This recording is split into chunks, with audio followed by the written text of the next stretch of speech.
How to enable picture-in-picture feature for YouTube. Welcome to Quick Guide.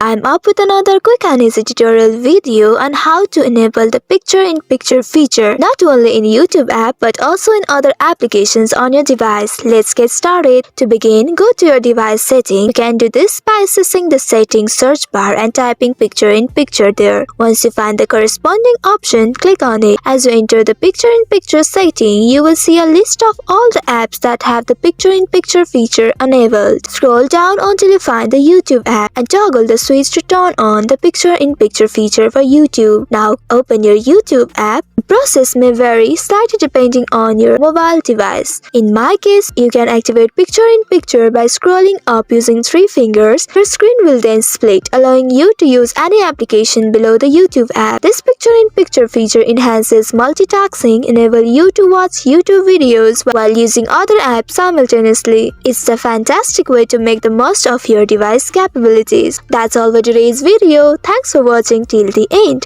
If you found this video helpful, don't forget to like, share and subscribe the channel. Also hit that bell icon to get notifications on more such helpful tutorials. See you in next video. Stay connected.